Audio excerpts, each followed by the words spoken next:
Scott R. Anderson. Really excited to have with us Joel Braunold, who is the managing director of the S. Daniel Abraham Center for Middle East Peace, frequent guest on the podcast. We have, for folks who've been following for the last few years, been doing a number of kind of quarterly-ish long updates on the Israeli-Palestinian peace process, the Gaza war, everything that intersects with that, which is a huge array of regional issues.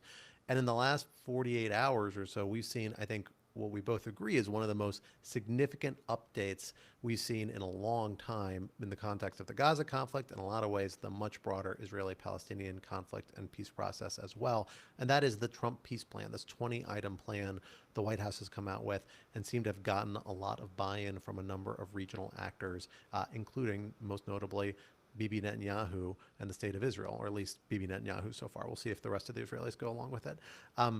Joel, really excited to have you here. We're doing this as a live podcast recording, so folks may be watching online. We're excited to have you. I'm going to skip the introduction for the podcast we usually do. We'll record that separately and tack it on later and go right into the conversation. But first, I will say, Joel, thank you so much for joining us here today. It's a pleasure to be with you, Scott. So, Joel, the last one of these long conversations that you and I recorded was a little over a month ago, maybe almost 2 months ago, after the highly dramatic strike that Israel took on Hamas leadership in the state of Qatar. A really, really dramatic move that seemed to signal a willingness on Israel's part, combined with some remarks they made around the same time, to really put itself out on a limb in terms of advancing its what it perceived as its security prerogatives and its national security interests. Regional consequences, diplomatic consequences to some extent be damned. Yet here we are 6 weeks or so later, a little less even, I think, and we are at a point where we have what could be a diplomatic breakthrough. At least it's a pretty dramatic set of terms aimed at specifically winding up the Gaza conflict, but that has ramifications for huge parts of the broader Israeli-Palestinian conflict, the trajectory we've seen in that conflict moving in the last few months. Talk to us about how we got here. What has happened over the last 4 to 6 weeks that lead to, again, what really looks in a lot of ways like a bit of a diplomatic breakthrough?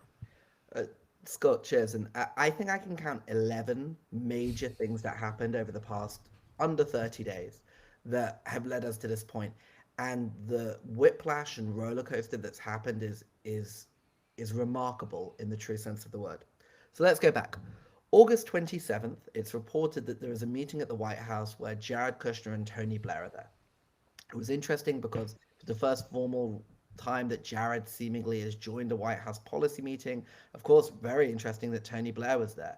And if you remember, also, Ron Dermer arrived overnight, missing his meeting with Cindy McCain back in Israel, the head of the World Food Program, because it was urgent that he was there. And it comes out that it was reported that Mr. Blair was putting together a day after plan for Gaza. And it seems like at the time it was reported that President Trump was supporting Mr. Blair's plan, and he was told to go around the region and get support for his plan. Okay. While Mr. Blair apparently is going around and doing that, on September 9th, the Israelis strike Hamas leadership in Doha and sort of scramble the whole region. And that's when we reported our Lawfare podcast, if you remember. And in between, especially after the Qatar strike, simultaneously you've got the ramp up of the French and Saudi initiatives around recognizing a Palestinian state. And the Israelis are very clearly signaling during that time after the Qatar strike and in response to these recognitions that they're going to annex the West Bank. How much of the West Bank was the question, but it was pretty much formulaic that at least the Jordan Valley was being annexed. Which they said was consensus, and Dermer apparently was saying to Europeans, look, the Democrats don't even oppose this. Whether that's true or not is a separate question. But, this is consensus, and in any future political agreement with the region, he, of course, would not say the Palestinians, we would maintain control over the Jordan Valley. So, we're just formalizing this. And by the way, that was just the floor, not the ceiling. Smotrich was talking about annexing 83% of the West Bank. And so there was a real question about what would be the responses to these recognition moves. And Bibi made that statement he spoke about on the Lawfare podcast, where he said that Israel will live as a super Sparta, as a autarkic state, which is self-dependent, shredding the free market economy. And he's like, that's just the direction we're going to live in. Okay, September 21st, UK, Canada, Australia all recognized the state of Palestine, much to the chagrin of Israel, who is once again very much signaling that there will be significant and deep responses to these countries and to the Palestinians because of this. September 22nd, Erev Rosh Hashanah, you have the UNGA Two-State Solution Conference, led by the Saudis and the French, and more countries recognize. It's clear that this is the theme of UNGA, right? Every year, UNGA has really a theme. This was really about Palestinian recognition. That seemed to be the theme. September 23rd, the Arab leaders all sit down with President Trump to have a meeting. Interestingly, the pictures coming out at the top of the table is President Erdogan of Turkey sitting next to President Trump on a Arab stroke Islamic leaders. So unlike other previous attempts where attempts have been made to just get Sunni Arabs on board, President Trump very smartly was also dealing with ideological compatriots in terms of Muslim Brotherhood compatriots of Hamas, in terms of Islamist-led countries such as Turkey, of course, Qatar, not Iran, but Turkey being at the head of the table was kind of very important. And coming out that it leaks, Trump said to the leaders that there would be no annexation. Not only does it leak, Trump then says it in the Oval Office and puts out on his own Republic, on his own White House social media, Response 47 clearly says it's not.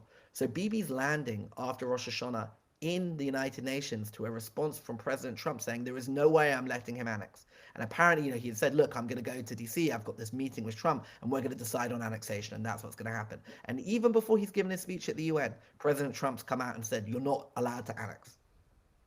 The next day, on the 25th, on the Thursday, President Trump hosts President Erdogan in the White House for a very long, substantial meetings that seemingly, apparently went very well. It discussed a whole manner of things. Turkey and Israel, of course, are at sort of loggerheads, and Turkey walks away with potential very significant weapon sales, a civil nuclear agreement, lots of other things, and clearly the Gaza situation was discussed.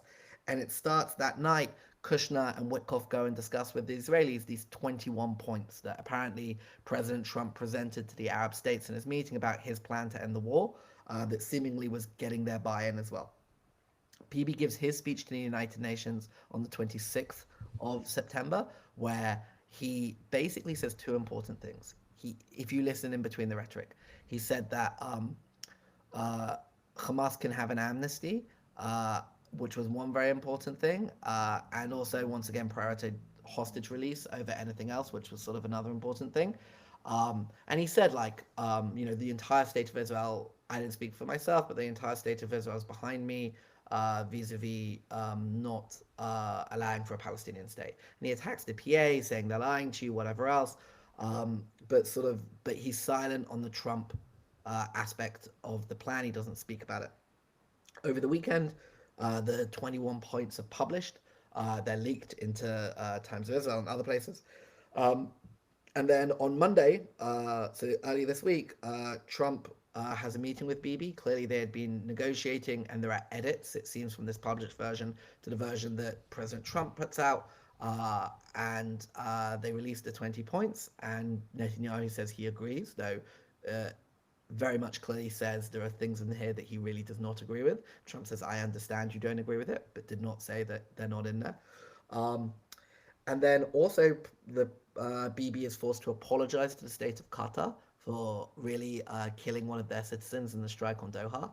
And then today it is released that the president has signed an executive order basically giving Qatar a defense pact with the United States, not through a Senate treaty, but through his own executive order, which paves the way for lots of different interesting things. So that's just the context. So we went, and I know that was very long, but we went from a position where Israel is talking about how much of the West Bank it's going to annex, and how there will never, ever, ever, ever, ever, ever be a Palestinian state, and foreclosing the political horizon, formally foreclosing the political horizon, not just de facto, but de jure, saying it's over. And every one of you who recognizes we're going to make it harder for them and harder for them.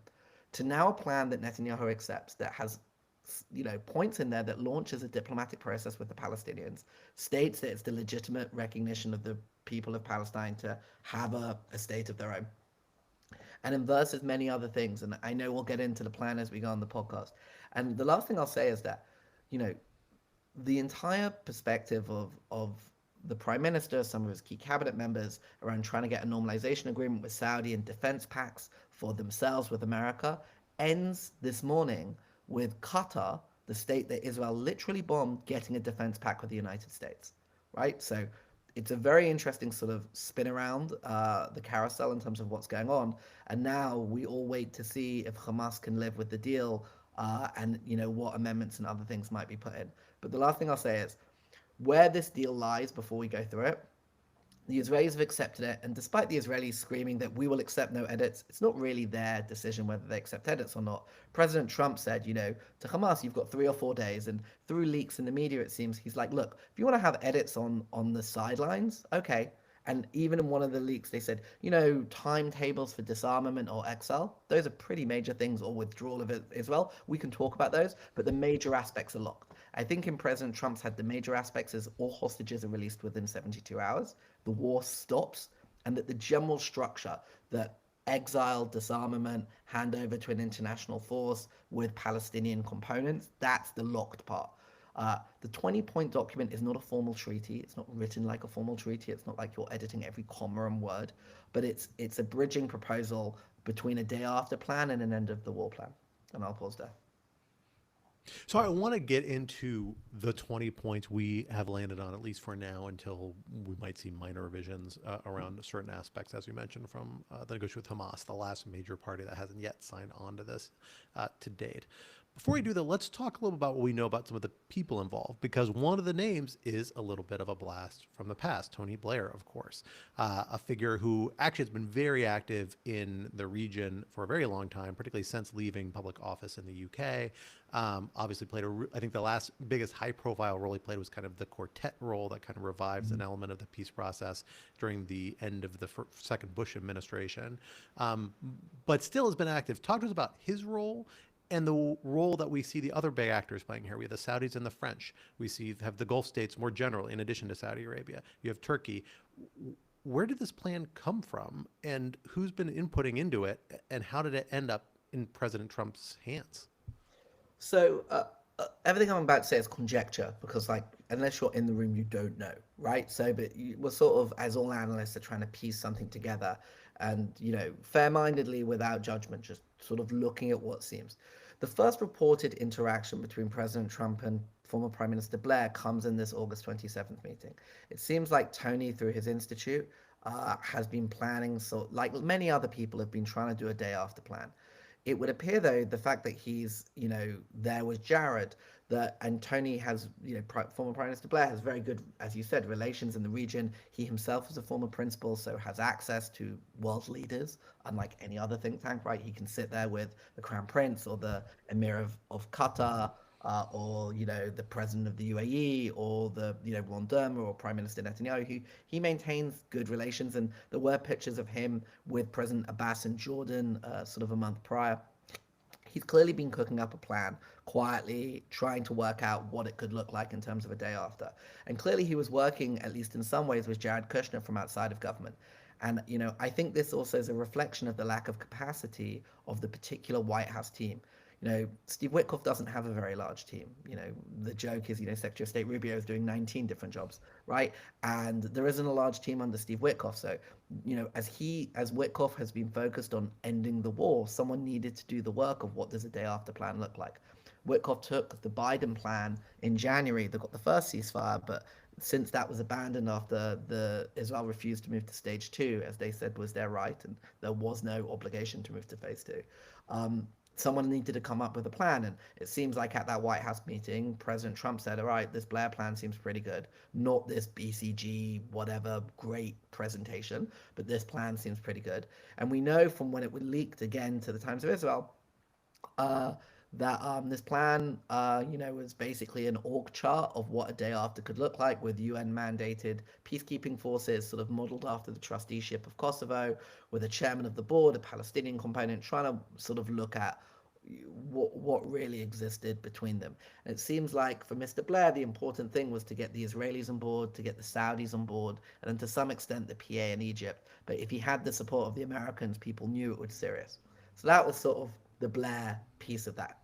Secondly, you've got the French-Saudi initiative that's been floating around for sort of 9-10 months, which is look, and I think I said this on the previous podcast, that plan was a push against maximalists, saying we want to recognize the state of Palestine in order to show Hamas there is no pathway forward without a state of Israel, and to show the Israelis there is no pathway forward without a state of Palestine.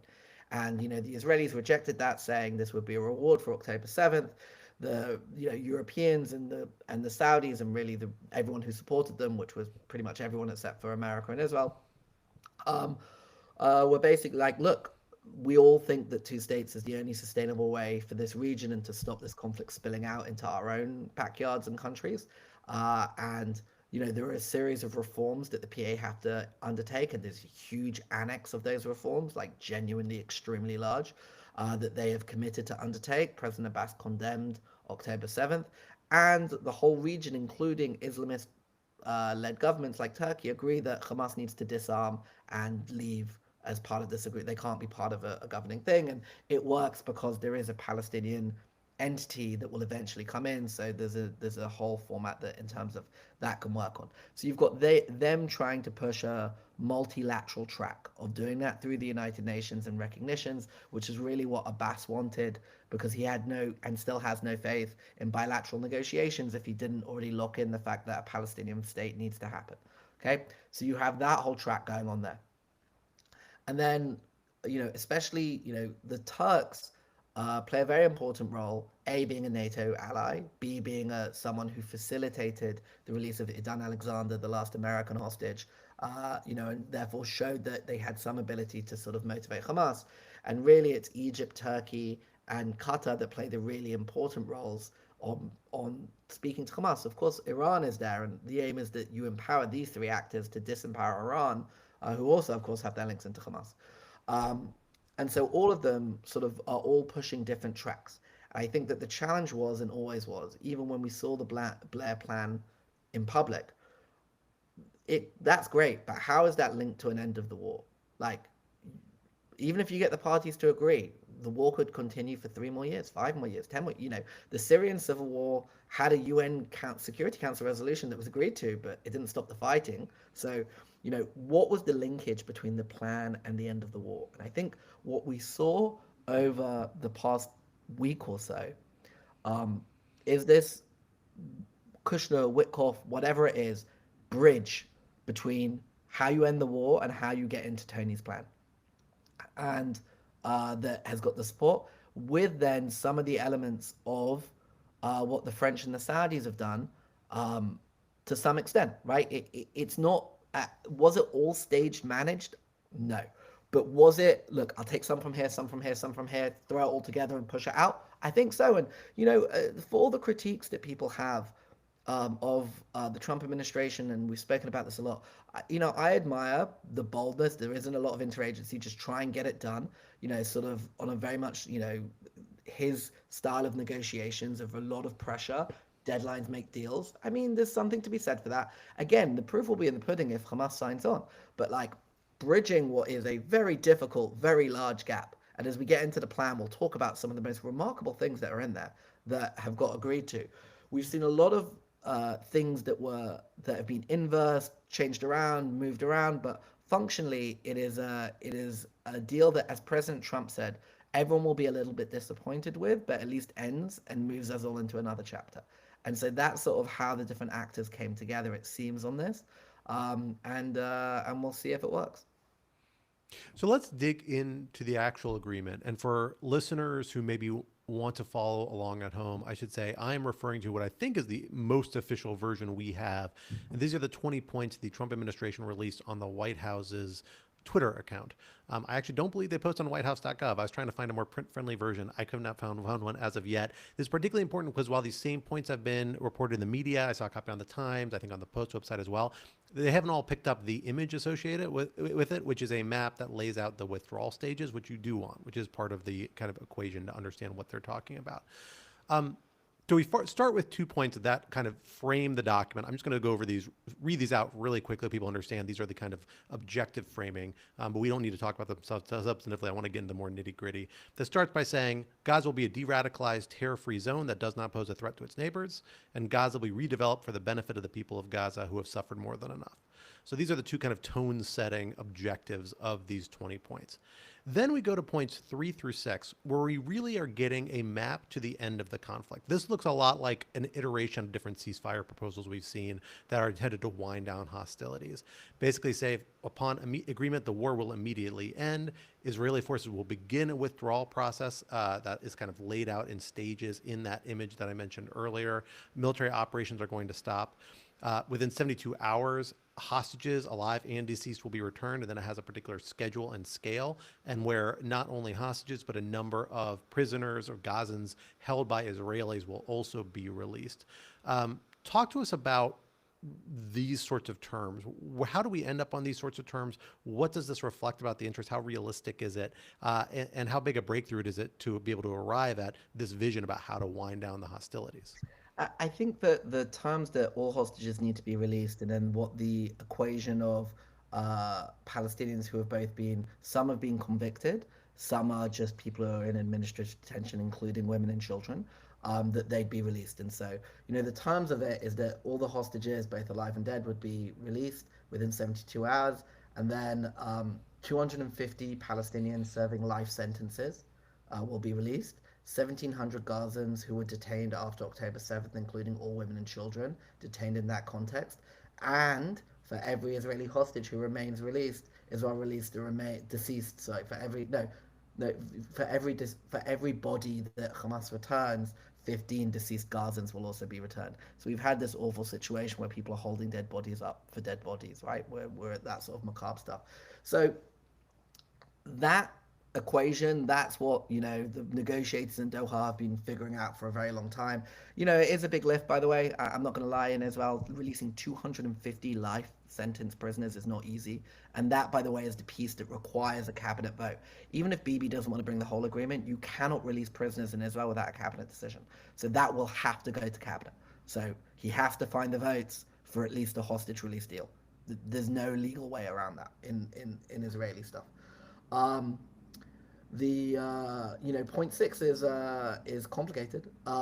Once all hostages are returned, Hamas members who commit to peaceful coexistence, and then the Israelis, at least it looks like, added this from the previous version that was released, and to decommission their weapons. So not only do they have to commit, but they also have to decommission their weapons. Though there's more decommissioning later. Will be given amnesty. So that's the exile. So um, they can be given amnesty and stay if they give up their weapons, or if they don't want to give up their weapons, it seems, they can leave and be given safe passage to receiving countries. Now, one of the big questions before we go on was like, well, what will force Israel to not go after these people? They've done it before. So what it is. And that's where, for me, this executive order about Qatar becomes so interesting, right? The US has now at least an executive order legally. I'm on lawfare, so I will use the term legally loosely, but at least in EO, for as long as this administration is in place, this president has committed that if anyone attacks Qatar, it's basically attacking the United States, up to a military response, written in the executive order. I encourage everyone watching or listening to go read it. So if you're Hamas and you're worried, well, what's the international commitment that if we leave and exile that we're not going to be assassinated? Well, if they go to Doha, and I'd also probably extend that to Turkey, because they're a Article 5 NATO group, you're protected. What's going to, as protected, it's as much as an international guarantee as you're going to get. You've got Israel committing, which you can say is not worth toilet paper for you. But more importantly, you've got a US executive order about Doha, and you've got Article 5 NATO commitments about Turkey. If those two countries want to accept you, that's a separate thing. But if they do, that's safe passage, and that's real. So, in terms of real places that they can go, that's very important. And Uh, I do, because this is lawfare, and I do feel as the international lawyer, sure. former State Department lawyer, to flag this. I will say that is the sort of commitment that has traditionally been understood, particularly at the insistence of the Senate Foreign Relations Committee under bipartisan leadership, to require Senate advice and consent as an actual international commitment. A Oh, little unclear whether it's intended to be that or not. I also don't know if people are going to pick a fight over that. We saw similar language in a Bahrain bilateral that was done as executive agreement, I think 2 or 3 years ago, that kind of pushed the limits of what had been the traditional limits. And this pushes a little further if it is intended to be a binding commitment. I think the importance here is more, I suspect, symbolic. I wouldn't say And symbolic. I wouldn't say symbolic. It is a Trump commitment in the way that he can exactly, do it himself. personal. I think it's very important to recognize that also with Bibi, I don't know, but it doesn't seem like he's insisting that this passes the Knesset. This is an agreement between leaders. That's how Trump likes to work. However you figure out your own systems, whatever. Look, with my pen, am signing this. I am telling you, and I'm putting this in paper in the same way that he's chairing the board, right? Like, which we'll get to, right? This is me. I am committed. And I will say, just like what he tried to do for the Ukrainians, there's whatever you can say, he'll enrich himself through all that, and it could be true, might be true, whatever.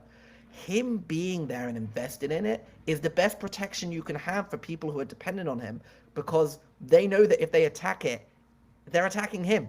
And that, for you, if you're under that umbrella, is probably the best you can hope for. I can tell you that the Israelis will respect that far more than any UN Security Council resolution. Yeah, and notably, I would say I think it benefits a little bit from the fact that a subsequent administration, if this does actually contribute to a peace plan, is likely going to stick by that sort of Yeah, commitment, exactly. even if it is Also, like, it doesn't have that kind of enduring meaningfulness of a treaty. The US is, from a bipartisan consensus, does not like people attacking Qatar. Right? I think that's probably quite fair. So I don't think this is the most controversial thing that the Trump administration has ever committed to. Yeah, absolutely. So we now have a sense of like how the conflict is going to end. Exchange of hostages, exchange of prisoners. The war, is going to end, or is envisioned ending pursuant to this agreement. We have this kind of I would say that's process. ceasefire. So I want to be clear. I think that's how the ceasefire happens. The war end, of course, requires Israeli withdrawal, which we're going to get to as we go on this particular part. Fair point. The initial cessation of hostilities, the part that has been the sticking point really so far, and the goal of a lot of agreements. Then we get to points 7 through 11. Here we really are dealing with two things that are kind of intermingled. Humanitarian relief and assistance, which we know has been a big pain point for Gaza, particularly over the last few months, where we've seen a famine declaration, people saying actual famine is happening in a way that could have massive humanitarian consequences in Gaza over the summer. So it's talking about bringing in assistance quickly, notably suggesting working with the United Nations and the Red Crescent, two agencies that currently aren't really being allowed to operate in Gaza.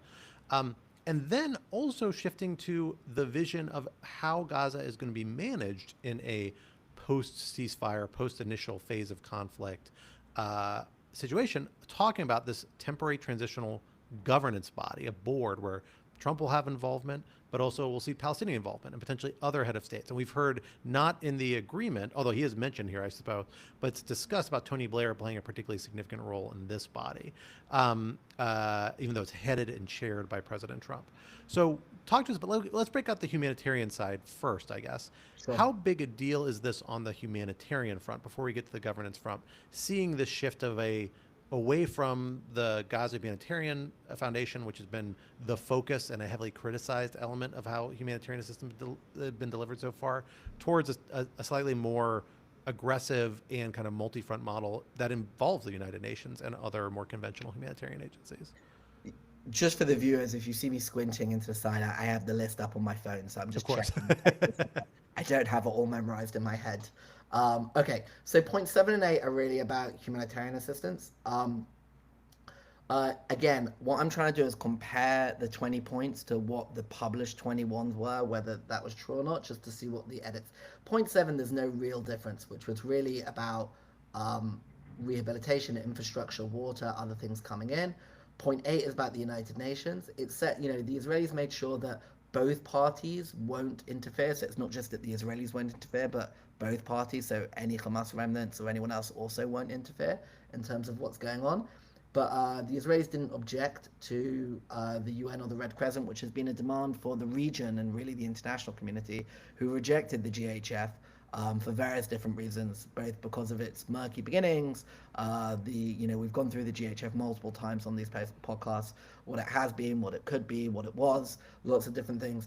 Whether this truly kills the GHF, whether it continues alongside other ones, this mechanism doesn't. But if no one is paying for the GHF and everyone's paying for the UN and they have the ability to move forward unhindered, including the Islamic Red Cross, I can't imagine the GHF continuing to function. It's an expensive modality. Maybe some of the people there will fold into something else. I'm not sure, but I don't really see that. The only important thing to say is, which is important, the Rafah crossing will be open in both directions as per Jan 19th.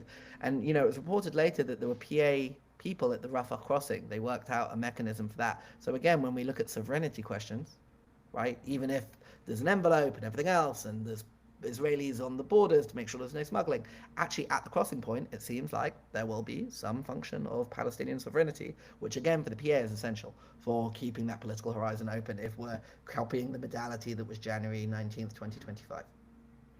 And that reference to the January 19th, 2025, that's the Biden negotiated ceasefire agreement, is really Basically, interesting the in these parties were provisions. agreed. Yeah, the parties like, we figured Rafah, let's not screw it up again. Let's just go back to what we agreed there. They figured out Exactly. all of their mutual. A lot of this is how do you have dual victory speeches, right? That's the point of a peace agreement. Each side's going to claim that they won and didn't lose, right? The Israelis aren't talking about what's actually in that agreement. They just reference it because to reopen that whole file would be a nightmare. And again, the whole aim is what's closed is closed. Let's just push it on. Let's just move on and move on to the next one. So then we have paragraphs 9, I mentioned before, that sets up this governance body, mentions former Prime Minister Tony Blair, a chair or a board that's going to be chaired by President Trump. And that leads us into 10 and 11, two really interesting bullets. 10 being, I think, the one that sounds most like something that comes out of this administration in a lot of ways. 10, we have them talk about a Trump economic development plan that essentially says they're going to convene a panel of experts who have helped birth some of the thriving modern miracle cities in the Middle East. This is me quote unquoting this particular agreement, basically making a lot of promises about economic development plan. We don't know really what that's going to look like, of course, but at least they're going to convene a panel of experts, but emphasizing a desire to really build up a fairly grandiose vision of economic development in Gaza, realistic or no, who knows. And then specifically bullet 11 talks about a special economic zone with preferred tariff and access rates to be negotiated Which, with by the way, with participating President countries. Trump is no joke. Okay, that's like sort of going back to the EEZs, which were actually a foundational piece of the Jordanian-Israeli and Egyptian-Israeli peace agreements about having economic free zones. Having a tariff-free zone in a tariffed world is no joke. Like, Oh, as much as absolutely. people make fun of whatever, that's a real thing for him. No, it's interesting because paragraph 10 is such a grandiose set of statements that doesn't do very much, and paragraph 11 is a short, concise statement that actually does a lot in establishing economic zone, stripping tariffs. Makes But it, let's go back makes to it, the yeah, go on.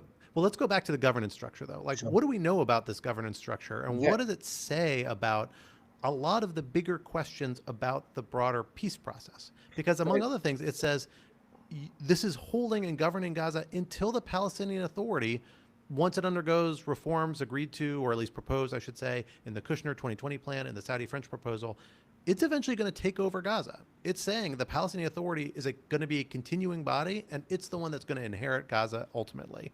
This body is an interim body with a bunch of international buy-in that's going to be governing it. So talk to us about how we got here and what this tells us about where the actors are thinking about the trajectory here. I think the best way of talking is ends and means. Okay, so let's look at the ends. Okay, all right. One of the biggest challenges about ending this conflict in Israel and Gaza, in this war, has been about ends. Has been about ends. What's the day after plan look like? And if you remember from Blinken's 5 Tokyo principles, no occupation, no annexation of Gaza, which by the way is also in here. We can talk about the buffer zone when we get to the map, but like that's also in here. Like Israel's not allowed to settle or annex any part of Gaza, which is significant. And when coupled with the Trump statement saying you will not be allowed to annex the West Bank, that's also significant. The I'm just pulling it back up. So the Israelis have said we're not allowing the PA back in. Full stop. That has been Netanyahu's point. At times when you really, really push local Palestinians, no Fatahstan, no this. Right. Okay, cool. What this says, as you said very correctly, it specifically says, even after all of the Israeli edits, right? It says this body will set a framework to handle the funding for the redevelopment of Gaza until such a time that the PA has completed its reform program as outlined. All right, the Israelis added various proposals, including President Trump's peace plan, and then this was in the original, the Saudi-French proposal, and can securely and effectively take back control in Gaza. Okay, now The concept that the PA could instantaneously take control in Gaza, for me, is a myth. And to any serious person, is a myth. For various reasons, the PA is at a very weak stage in terms of its bureaucratic and security ability, mainly because Smotrich is starving it to death. And so even if it's got and it has the intention of having a bold reform program, can't really do that if you have no resources to move. But if you actually look at the Saudi French agenda, there's an entire annex of massive amounts of reforms that the PA have committed to. In the Trump 2020 plan, the reforms are really on a postcard. It's just generally you need to be a Western economy, you need to have free society. Now, the Israelis are telling everyone, look, the PA lie to everyone, they're never going to reform, so sure, we'll put over all of these guards and they're never going to meet them. One of the big questions of implementation of this is who gets to decide when the PA is reformed or not. If it's just Israel, then we're sort of back to like an Oslo Accords situation where it's like they get to set the line and then say if you've met the line. And again, this is one of the big questions about will this be successful or not on a long term, is to what extent does President Trump hold the parties to account? Not just the PA, but also Israel. Like if the PA truly reform their prisoner payment system that they claim that they're doing, and they have to go through auditing, and they do it, politically, Israel is not incentivized to say that they're doing it, right? Because they're not incentivized. But if the US gives them, the US has to give them the credit and then move on. The region is convinced that the PA is serious this time. I would say that one of the most interesting developments has been, I would say from the first time since 2000 when Arafat said no to Camp David, this is the most united that the region has been around the Palestinian Authority. And I'm including in that, by the way, the UAE, who is not a particular fan of Abbas, um, Qatar, and Turkey, which is kind of remarkable. Like there's a willingness and engagement and everything else with the PA saying that this needs to be, and that there's a feeling like that the PA can actually reform. That this time they're serious. Now, if they're not serious, their national project is over, right? And so I think that there's an understanding that they're. And by the way, as unfair as that is to people who say, well, they have the right for national self determination, regardless, the reform agenda is what this all hinges upon. Now, if they meet their reforms, will they be credited for them? That's where this board of peace, I think, becomes very important. So within that same thing, the edits, originally it spoke about a new international body, but didn't say anything. The Israelis and the Trump folks basically called it the Board of Peace, headed by President Trump, right? And then also said that Blair will be there. They wanted it explicit. Um, why? There are multiple reasons. I'd say A, it's easier for Bibi to sell into his own people that if the person's running it is Donald Trump, that's easier, even if there's a PA component. Because Trump's there and so you can be calm. If it's just some random international body, it's less calm. And then I think that I can't imagine that the president of the United States, who has a pretty full agenda, has the full time to run this. It seems like Blair will be the actual head. Now, again, that's a difficult lift for a lot of Arabs, unsurprisingly, given the history. However, I go back to President Trump putting his name and signature means that he wants this to be successful. And again, if people have access to the president through this and the president is personally committed on this, that's actually very good for the Palestinians. I know that sounds very counterintuitive, but we're dealing in a world where President Trump is the president for the next 3 and a bit years. And by the way, I don't know if this role expires when he stops being the president, as an FYI, right? Um, but the importance of this is that if he's committed to this and wants to see peace, and to be fair, he has always spoken about his need to be peace, and we'll get to some parts of how he immersed himself before.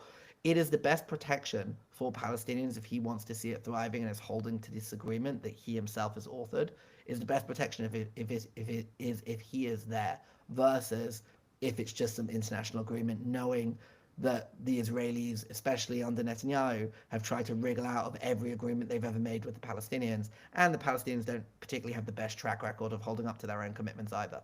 So this is a different format, and again, it's far more personalized guarantorship rather than international institutions. This isn't written like a legal treaty. So, like, what is the legal treaty? What is the UN aspect of this? Like, does this go under a UN Security Council resolution where every comma matters in terms of international law? Those things are going to be very important. But that's sort of the function. But it's basically holding space, saying that the PA will be there. Now, when you look at the org chart Blair put out, it's like internationals, then Palestinians. And I can understand the frustration from a sovereignty perspective. Again, how this works is going to be important. Will the laws BPA laws, like property laws, like the actual bureaucratics of life, garbage pickup, like all the normal stuff of life. Like the PA has a functioning under occupation set of legal frameworks. Is that being imported? Or is it totally new here that then's going to be imported into the West Bank? These are big questions. And like who's on the board and how that works is going to be important. I will say that Mohammed Mustafa Cumming, who's the PA Prime Minister, from a World Bank background and an IMF kind of figurehead, is actually good for sort of international standards. But yeah, that's sort of where that one's up to. That brings us to point 12, which I think is one of the most significant, maybe two most significant freestanding points in this agreement, in my mind, which says no one will be forced to leave Gaza, and those who wish to leave will be free to do so and free to return. And we will encourage people to stay and offer them the opportunity to build a better Gaza. This is a pretty dramatic statement that is not a reversal of Israeli policy, because Israel has never said openly we want people to leave Gaza. But that has been a background anxiety and concern that has been motivating regional actors and Gazans for a long time about how they approach the humanitarian situation in Gaza, the possibility that Gazans might leave and be relocated to a situation outside of active conflict zones. This possibility of return has been a sticking point. This really provides a lot of clarity to that in an exceptional way. That strikes me as like a bit of a breakthrough to get the Israelis on board with this. Am I off on that, or is this not strike you as surprising, or is this really I a think pretty that notable concession? the reversal is really President Trump's. President Trump came out, on Bibi's first visit to Trump too, basically calling for the Gaza Riviera, where Palestinians leave and they have a better life somewhere else. And if they want to come back and work, they can come back and work. This doesn't just say that if you leave, you can come back, which you're right, Scott, has been an anxiety from day one of this conflict in Gaza, that Israel will not allow them to return. But it specifically says we're encouraging people to stay, which is completely defeating the entire, since President Trump said that in January, the entire Israeli polity wrapped around it, saying we should be encouraging voluntary migration away from Gaza. There were units set up within the Israeli government to do so. This is an inversion. Nope. We're encouraging people to stay. That's now what we're doing. So, and by the way, that's a politically very big deal in Israel, that's a complete inversion. They said the future of Gaza is Gaza without Gazans, or at least, I don't know, get rid of 800,000 of them through immigration. And those who leave, who claim refugeeship, can't come back because they're claiming they have a right of return for Israel, so they can't come back to Palestine. This is not that. This is an inversion of that. So the vision that really has been guiding, I would say, a lot of Israeli policy, really, truly, to make Gaza uninhabitable in many different ways, so that who would want to stay, right? And that's part of the Genocide Convention. You make it uninhabitable. A lot of these questions. This is a version of that. If you do leave, you can come back. You now can come back, and we're encouraging you to stay and build a better life. That is a complete 180. And that's very significant. And I know that it's underplayed because it's not in the controversial what was changed or not, but it's important that it's a shift, because ultimately the fear of the entire region is that Israel's trying to depopulate Gaza and create another Nakba. This literally in the text is saying we're encouraging you to stay and build a better life. Now, under what context? Very important. But from a concept of subudnik, of like staying on your land and staying steadfast, this is everything you could possibly want. And I think and with no edits, it seems, from the published version to the agreed upon version with the Israelis. And I think that from a worst fear perspective, this got rid of the worst fear. And I think a theme we'll see throughout is that the visions for much of the Israeli right, that we can use the war in Gaza to finally to kill Oslo, to kill the concept of a Palestinian state, to move beyond this concept that we have to accept the status quo, that Palestinians live here and Israelis live here, that we can actually change the region and change this situation as much as we would need and want. This is a shift, right? This is a slamming the door shut, and is what is driving, I would say, many members of the Likud, the entirety of the far right in Israel, nuts, because that door has been slammed shut. And that's very important. And that point is very indicative, as are some points towards the end of the document.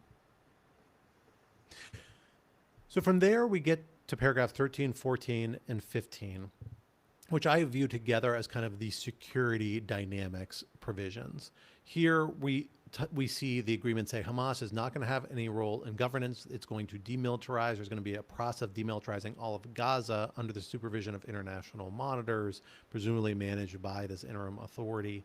Regional partners are going to guarantee that Hamas is not going to be pose any threat to its neighbors or its people. I think this is essentially pulling Turkey and the Gulf states and Egypt and everyone else in, saying we're going to work together to make sure Hamas does not become a terrorist group again. And then the United States and Arab international partners are going to work together to develop a temporary international stabilization force to immediately deploy in Gaza. We don't know 100% what this is going to look like, but they're going to work with Palestinian police forces. They're going to be trained and vetted and supported in coordination with Jordanian and Egyptian authorities. Essentially, they're going to become the new security force in Gaza. Talk to us about how this mechanism appears set to come about. What more do we know about what this ISF is going to look like? Because it plays a pretty central role. Do we have a sense about who's willing to step up and actually participate in the ISF?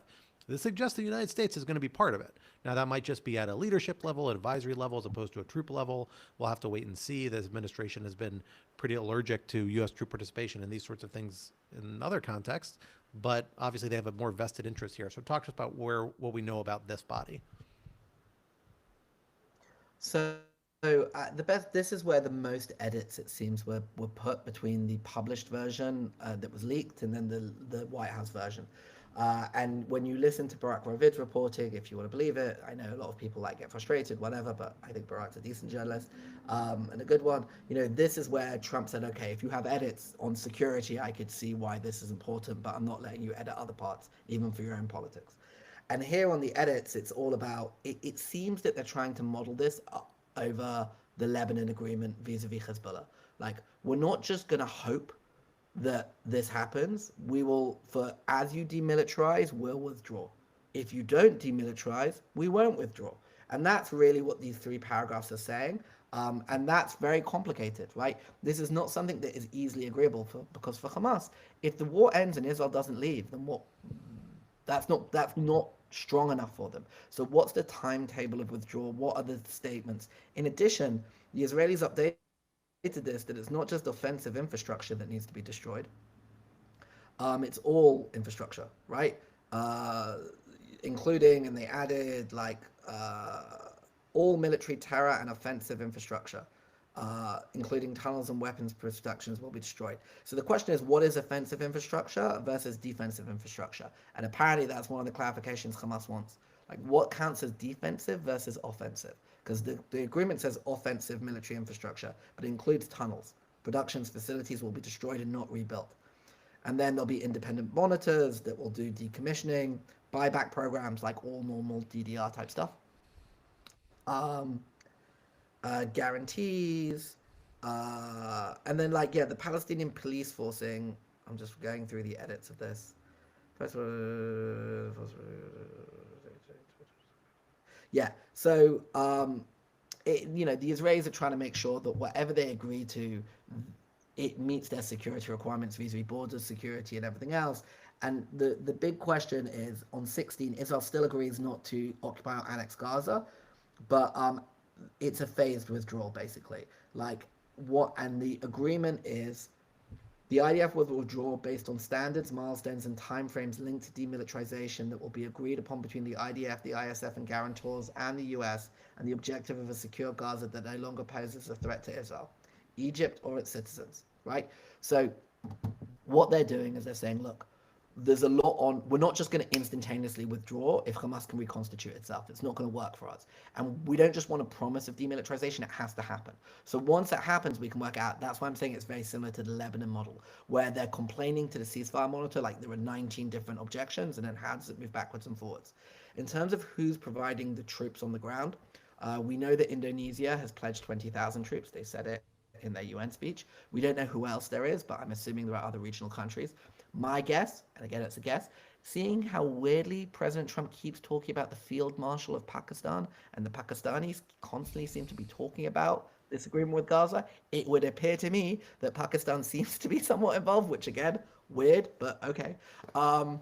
But there'll be some members of this ISF force. It's important that the PA invites them, the PLO invites them for legal reasons, and I would assume that there would be some sort of UN mechanism that oversees this. But if not, it could just be like the Lebanon agreement, that it's a trilateral agreement or a multilateral agreement that does it. But this is going to be a real area of contention as Hamas asks for edits. It seems again in the leaks that the Trump administration said, look, if you're trying to have technical questions about demilitarization timetables, withdrawal timetables, we can talk about that, like, but like the main points are set. So I know they sound technical. These are very important details, right? This is the technical parts of how you actually end a war. Like, but I also think it's smart that if you try and put a 50-page document of milestone A, milestone B, milestone C, you're just going to argue about something 6 stages down, and then you're never going to get there. So the concept of just trying to get there as ideas and then figure out the rest of it isn't a bad strategy, but it is an important strategy if this is going to move on. And much like we spoke about before about the PA eventually taking over, which is going to be essential for demilitarization. Like, are you giving your guns to Palestinians? Are you giving your guns to Arab forces? Are you giving your guns to multilateral forces? Are you giving your guns to the IDF? Like, these are big questions that have big consequences depending on which way they go. So the details very much matter. But at least in Trump's head, it seems that these are details that can be figured out, and that the Israelis have had their say, and we'll see what Hamas says in terms of what they want as timetables. But the general construct that demilitarization will be met with withdrawal, and that there'll be guarantors, that's going to be the critical part. And how the guarantors speak to each other. Will the US truly guarantee this deal? Like, if if Israel doesn't do it, will the US put pressure on them to do it? That's going to be the critical question. And that's what the Qataris and the Turks, if they have confidence in that, President Erdogan just spent a long time with President Trump, as did the Qataris. If they have confidence, that confidence needs to be conveyed to Hamas in a way that they'll say, look, the Americans will really hold the Israelis to this, because that's going to be the critical part. But that's on those particular sections.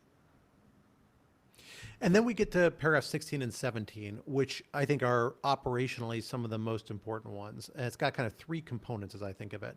One, paragraph 16 begins with the simple statement, Israel will not occupy or annex Gaza. Again, not something that technically Israel has said it intended to do up to this point, but it is clearly But they threaten. they've threatened to. We've heard people in the Israeli government suggest there's an interest in doing it, and this has been a point of anxiety for Gazans and for people in the region throughout this conflict. Then they say as the ISF, the International Security Force, establishes control and stability, the IDF will withdraw based upon benchmarks to be agreed upon, and eventually is going to hand back all the territory except for the security perimeter around the edge. This is where the image comes into play, and the image actually clarifies a little bit the benchmarks in a way that's not in the text. They basically say there's going to be an initial withdrawal following the hostage release that's going to kind of double the space that's currently not under IDF control. Then there's going to be a second withdrawal when the ISF is fully mobilized and in standards set in the Trump plan. So there appears to be like there's going to be another withdrawal once the ISF is actually in play and operational. And then the third one is the security buffer zone, which is basically all along the land borders of Gaza. There's going to be a strip that the Israelis will continue to control. Then we get to paragraph 17, which I think is actually really instrumental in understanding this agreement, which says that in the event Hamas delays or rejects this proposal, the above, meaning I think everything above, not just the paragraph above, including the scaled up aid operation, so again, that's talked about towards the beginning, so it's everything above there, will proceed in the terror-free areas handed over from the IDF to the ISF. And in my mind, I think this suggests that this isn't an agreement that's actually pending Hamas's participation. This is already agreement about how this is going to go. Just Hamas's participation accelerates and escalates and changes some of the dynamics about how we've gone about. But this suggests that most of this plan is how Gaza is going to be managed at the end of this conflict, no matter what. Am I wrong about that, or does that seem right to you? 17 is interesting. It's saying that at least in the areas that Israel has in their view cleared, this will be the move forward.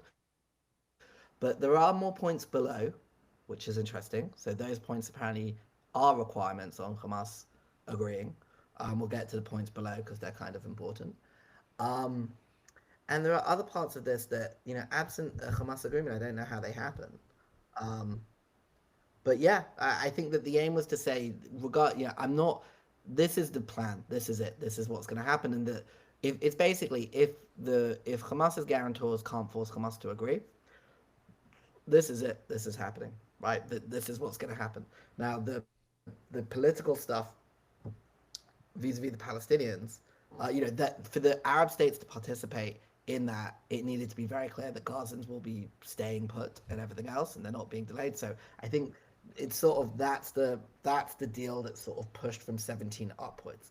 When we get to points 18, 19, and 20, and we'll talk about why we've gone to 20 points rather than 21 in a second, it would seem that this is in the case of Hamas agreeing. So when you look at 18, 19, and 20, these are extremely interesting points that link the day after to a political process between Israel and the Palestinians, which where we were 2 weeks ago, where we were a year and a half ago, was unimaginable, which I think is also very important. So, point 18, which is very weird. Well, firstly, the next point disappeared, the original point 18, which was about not attacking Qatar anymore. And the important role of Qatar and basically saying Qatar's great. Okay, that was removed, but you had the Israeli apology to Qatar and now there's EO. So I think that, again, that was probably removed because the Israelis, it's just too hard for them and they can spin an apology call whichever way, but functionally I think they got what they needed. All right, 18, an interfaith dialogue process will be established based on the values of tolerance and peaceful coexistence to try and change the mindsets and narratives of Palestinians and Israelis by emphasizing the benefits that can be derived from peace. Now, the original phrasing of this apparently said change minds and narratives to de-radicalize the populations. I don't think the Israelis wanted to claim that their population was radicalized, but they also still are within this. This is like a civil society call out, which, given the work, I used to be the head of a group called the Alliance for Middle East Peace. ORMEP still exists. They've been doing great work. They were really involved in the French-Saudi conference. There was a whole civil society component. The fact that this now lives in here is a very good sign for civil society, that they're seen as serious. But it's really not just about, it says interfaith dialogue. I don't actually think it's about imams and rabbis meeting. It's about inclusivity, about worldviews that have traditionally not been included in the peace process, which has been secular being included. And given the religious aspects of both societies, I actually think that's a learning that's very positive. A lot of civil society complains that the secular driven, very international legal approach ignores where people in the region draw their authority from. And so actually having this in a document like this means it's finally broken through at the highest levels of diplomacy that you need to think about people's religious obligations very seriously, which I think is a very good thing, like from a professional peace building perspective. So that's really great to see. All right, 19 and 20 are just like Muller's dream. While Gaza redevelopment advances and when PA reform is faithfully carried out, the conditions may finally be in place for a credible pathway to a Palestinian self-determination and statehood. Statehood still existed, even after the Israeli edits, which we recognize as the aspiration of the Palestinian people. Okay, so we, the collective, we understand you want a state, so maybe the conditions will be in place. And then lastly, the US will establish a dialogue between Israel and the Palestinians to agree on a political horizon for a peaceful and prosperous coexistence. Now, people say, well, it doesn't say the PLO. Well, the PLO is the sole recognized group for the recognition of the Palestinian people. No one else can negotiate with Israel on this. So, yes, it's at the end of the document. And yes, you can complain that negotiations between the parties never worked and whatever else. I want to remind everyone where we were, like, even during Biden, okay? So during the change government of Bennett and Lapid, there was no process with the Palestinians. When Bibi got in, there was Aqaba Sham, which, didn't go anywhere because the cabinet said, we don't agree with this. Then you had October 7th, and the entire Israeli polity said, we're never talking to the Palestinians again, okay? Just, and you had a policy of basically the government trying to starve out the Palestinians through restrictions of customs revenues and everything else. And Ramallah was irrelevant. Now, their relevancy in Jerusalem dropped to zero. Their relevancy around the region kept going up and up as more and more people were recognizing them, trying to find ways to financially support them and everything else. But when Trump got sworn in, the question was, is he going to even talk to the PA? Are they going to be relevant? And really, there'd been a meeting with Witkoff and here, there, and everywhere, but it was always in the context of Gaza. Okay, it was always in the context of, Gaza, what can you do? Invites in for security forces. Nothing really to do with Ramallah. Not to do with Israeli, like Jerusalem, Ramallah conversations. Here is a commitment to restart a political process. And a political process, not just a process on the technical, how do we make sure you don't collapse, but a political process that includes the politics of, the final status issues and everything else. And so even after October 7th, and even through Trump 2, the concept of Israeli-Palestinian peace negotiations and two states survives. Now, I can already hear even though it's just me and you, Scott, and our editor on this live stream, right? I can hear through the screen people screaming, being like, it's a trap, right? It's all a trap and it's disgusting. We've done all this before. And I fully understand the skepticism. You know, Definitely there are points that I share at other points. Peace building is not human rights and accountability. And for those looking for this conflict to be solved at the ICC and the ICJ, this is going to be a bitter pill. Of course it is. And whether this is an or an and is important, right? Is this an alternative to international justice or an addition to it? And there's always a tension between peace building and the international court. We see this with Russia and the Ukraine. I don't see any world in which Putin ends up in the ICC. I just don't. I don't believe it's possible. It's one of these challenges of nuclear armed states and their leaders, right? You can make it uncomfortable. You could say that states shouldn't do this, and how do conflicts end, and what does it do, and what does that do to international justice? Is a huge moral argument, and you could even say that this agreement is a moral atrocity, while saying it's also maybe the most politically real thing that can move forward. I'm not going to judge anyone's morals about how they judge it, but the fact that we are getting to a place as this, if this is the agreement that and Hamas agrees, where we end up with a brokered process where, unlike before, we have the entire region basically supporting the Palestinians. We're not at a point where the Saudis are undercutting a state of Palestine in order to sort of normalize Israel, but are standing fully behind it in every statement. You've got the Turks, you've got the Qataris, you've got the Sunni Arabs, you've got the Abraham Accord countries, you've got everyone standing behind saying we want this to move forward. This is now the most important thing. And we've got a pathway out of this war in Gaza that leads to something that the US is personally guaranteeing is not and was never an obvious fact at any point. Will it work? I don't know. I do not know if Hamas is going to agree. I can understand why they wouldn't.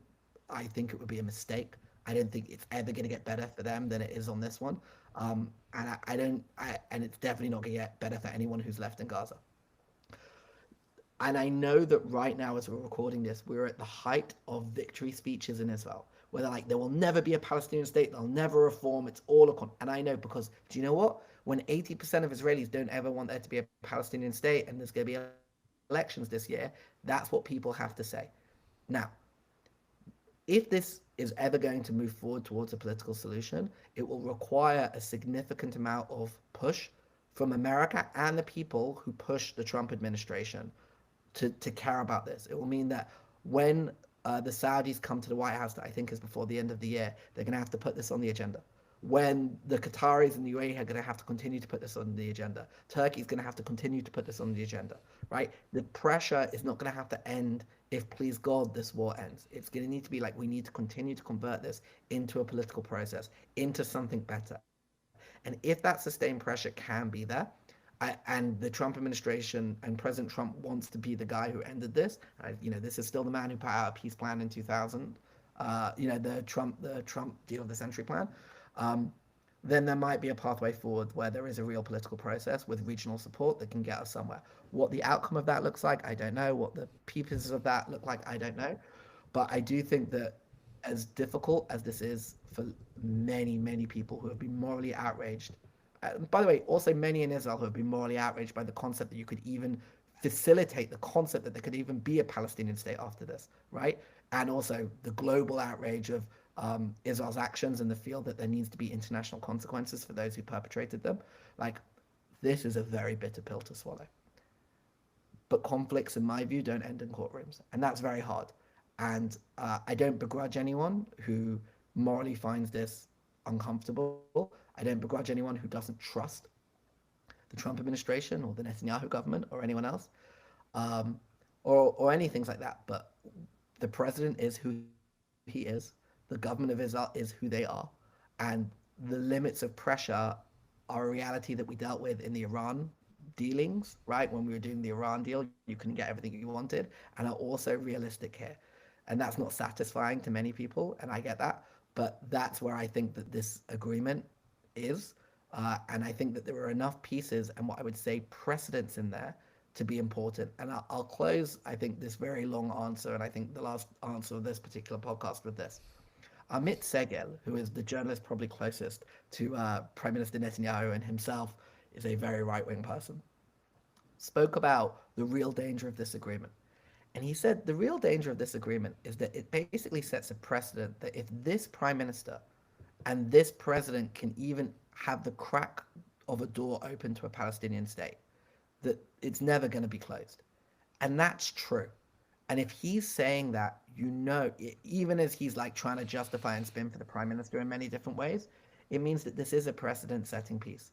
And even though much in the international community, they're like, that's your precedent, that there could be a state when, the UK's recognizing and Canada's recognizing. Yeah, with the Trump Republican Party and this particular government after October 7th, for that still to be an option is a big deal when they've desperately tried to control alt delete it.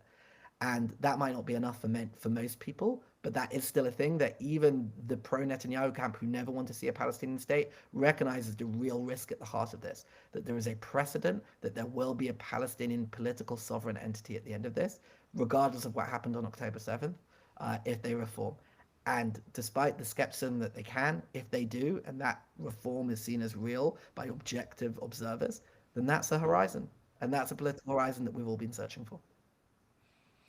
Well, I think that is as good a point as any to end on, as we are out of time. But I think we are going to have opportunity to revisit what is a pretty historic proposal on the table right now that we're waiting to get final word from Hamas and potentially from the Israeli cabinet and the other folks who still have to implement parts of it moving forward.